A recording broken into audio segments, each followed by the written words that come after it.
There's been numerous superhero flicks that did pretty well, but unfortunately got dissed by critics. One of them is Ghostwriter with Nicolas Cage. Does it really deserve the hate, or can yours truly defend this film? That's what I'm going to do right now in this review. Big D's Entertainment Rankings and Reviews. So greetings my fellow YouTubers and welcome to Big D's Entertainment Rankings and Reviews. My name is Doyle, better known to you as the Big D, and this time around I bring to you a review of the 2007 supernatural superhero flick Ghostwriter, released by Columbia, written and directed by Mark Steven Johnson, starring Nicolas Cage in the title role, and his alter ego, Johnny Blaze, along with Eva Mendes, Wes Bentley, Sam Elliott, Donald Logue, Matt Long, and Peter Fonda in supporting roles.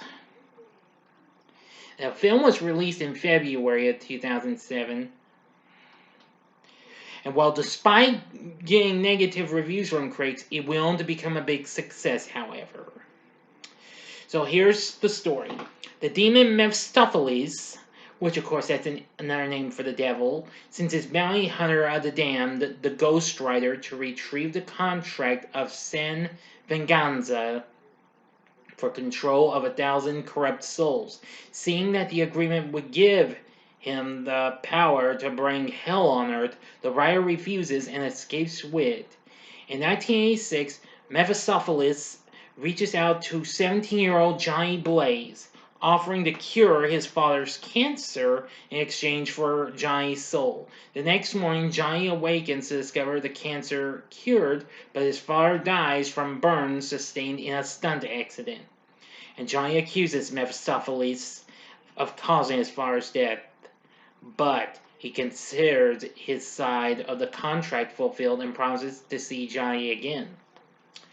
Mephistopheles' son, Blackheart, played by Wes Bentley, most y'all know him from American Beauty, comes to Earth and seeks aid from the hidden. 3 fallen angels bonded with the elements of air, earth, and water to find the lost contract of San Venganza. In 2007, Johnny has become a famous stunt motorcycle rider, and he runs into his former sweetheart, Roxanne Simpson, that's Eva Mendes, now a news reporter, whom he abandoned after his father's death. He convinces her to attend a dinner date after a little bit of a chase. Oh boy, that was really fun. After he managed to pull a good one make a huge jump over a group of helicopters. Can you believe that? Oh. Okay. Anyway, Mephistopheles makes Johnny the new Ghostwriter and offers to return his soul if he defeats Blackheart. Johnny transforms into the Ghostwriter, his flesh burning off his skeleton, and kills the Earth Angel Gresil. He then uses the Penance Stare, a power that causes mortals to feel all the pain they have caused others, searing their soul on a thug. Yes, which that happens in an alley. Now, if you watch closely at this scene, you're actually going to see a young Rebel Wilson, pre-Pitch Perfect, as the girl in the alley. Anyway, the next day he meets a man called the Caretaker, that's Sam Elliott. Which, of course, this wasn't his first time in a Marvel movie. Of course, this was his second. Of course, the first was Hulk in 2003. The Caretaker, who is a guy who knows about the Ghostwriter's history. He assures Johnny that what happened was real and will happen again, especially at night when he is near an evil soul. Johnny leaves to find Roxanne, who's reporting the previous night's events on the news. At home, Johnny tries to control his firepower. Roxanne comes to visit before leaving town, and Johnny reveals himself as the devil's bounty hunter.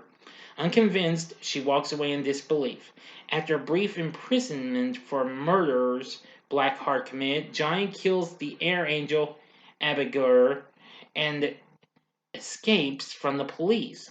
He returns to the Caretaker, who tells him of his predecessor, Carter Slade, a Texas Ranger who hid the contract of San Venganza.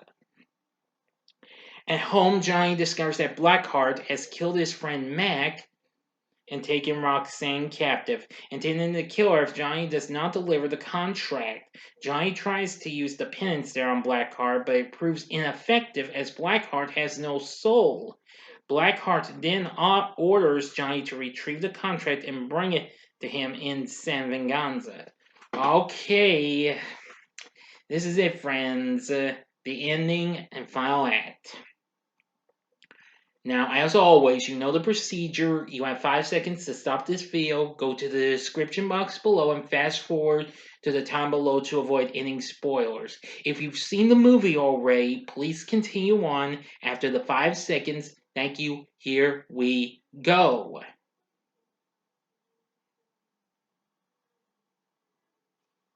Okay, you've been warned. Johnny returns to the caretaker, demanding the contract to save Roxanne. He then reveals that it is hidden inside a spade, telling Johnny that he is more powerful than his predecessors because he sold his soul for love rather than greed before giving the contract. Caretaker then transforms with Blaze, revealing that the caretaker was actually Carter Slade. He then leads Johnny to San Venganza and gives him a lever-action shotgun before saying his goodbyes and fading away. After killing the water angel known as Wallow, Johnny gives Blackheart the contract. He transforms into the Ghostwriter to subdue Blackheart, but is rendered powerless at sunrise. Using the contract to absorb the 1,000 souls, Blackheart attempts to kill Johnny, but is distracted when Roxanne uses Johnny's discarded shotgun to separate them. Johnny shoots Blackheart with a gun, holding it in the shadows to allow him to enhance it with his power. Keeping his own body in shadow, he transforms again and uses his penance stare to render Blackheart catatonic by burning all the corrupt souls within him. Mephistopheles appears and declares the contract is complete, offering to take back the curse of the Ghostwriter. Determined not to make another deal, Johnny declines, declaring that he will use his power against the demon and against all harm that comes to the innocent. Infuriated, Mephistopheles vows to make Johnny pay and disappears with Blackheart's body. Roxanne tells Johnny that he has his second chance and kisses him. And Johnny rides away on his motorcycle, preparing for his new life as the Ghostwriter. End of story, my friends. So, what did I think of Ghostwriter? I'm gonna say it's not as bad as they say it is. Well, now I probably can't understand why everybody didn't like it. I see that I know the reason why. Yeah, they say that Johnny Blaze is more funny than frightening. Well, that may be, but still it was pretty good though. I mean, and well, according to some one on Rotten Tomatoes says this is a sour mix of morose, glum, his, histrionic, histrionics, how the hell you pronounce it, amidst jokey puns and hammy dialogue. Well, that's true. It might have some silly dialogue and all that jazz, but that is kind of a little bit of an outside. I didn't mean to let it sound this, but I thought that Ghostwriter was just a fun experience. I really liked this movie. I've only seen it a few times. I just watched it more recently on Netflix, which it'll be disappearing from the streaming service later on this week. But I got to watch it just in time. Despite the critics dissing it, the film went on to make $228 million worldwide. 5 years later, there would be a sequel which would be released called Ghostwriter: Spirit of Vengeance, but that got this big even more than this one did. And even with Nicolas Cage returning as the title character. And well, I said that I can say that one's all right, but no, okay. I'm just saying it was all right, but not as good as the first one though. I like the first Ghost Rider just as much, so please don't hate me for it.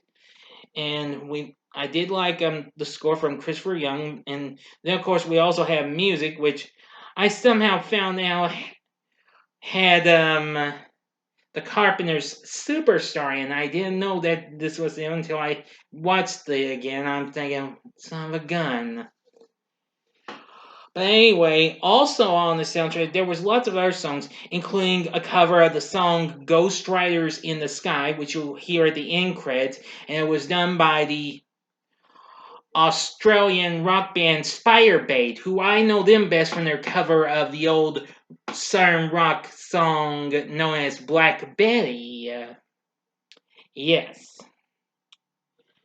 Now, of course, Christopher Young has done. Well, this wouldn't be his first time in this. He recently did the score for The Grudge 2, and then later on that same year, he would do the score for Spider-Man 3. From the looks of it, I think I've been wrong before. I think, but anyway, nevertheless, I did like Nicolas Cage. I know he may have had a little bit of funny dialogue and all that jazz. I understand.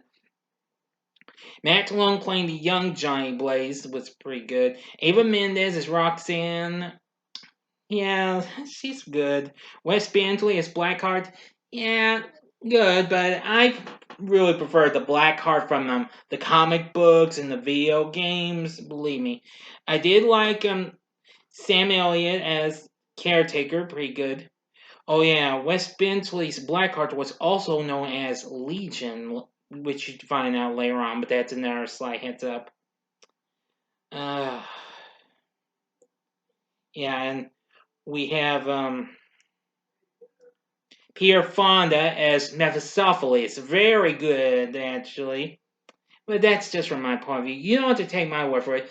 The cast was kind of hit or miss and what have you, so well, the question is, would I recommend Ghostwriter? Well, it's up to you. You don't have to. I mean, this is kind of a mixed bag, but for me, it was just a blast. So, so my opinion is, sure, go ahead. But if you're not interested, then don't bother with this. And don't bother with the sequel either. I'm not sure if I'm going to review that though. But anyway, so, what are your thoughts on Ghostwriter? Please tell me in the comments section below. If you like this video, click the like button below. Subscribe to my channel as well and be a part of the Big D Nation. Join me next time when I bring to you a review of another underrated superhero flick, and that being The Green Hornet with Seth Rogen. Thanks for watching, and if you like this, check out these other underrated Marvel movies. In the upper left-hand corner is my review of a film I talked about during this review, Hulk, which Sam Elliott appeared in from 2003. Or if you want something that did even worse than even this movie, the upper right-hand corner is my review of Elektra from 2005. Or go to the bottom left-hand corner for my recent review of The Punisher from 2004 with Thomas Jane and John Travolta. And the bottom right-hand corner is the button you can click to subscribe. If you like rankings and reviews on movies, TV, music, video games, etc., then I'm your guy. Thanks for watching. Until next time, I'm the Big D saying, see ya.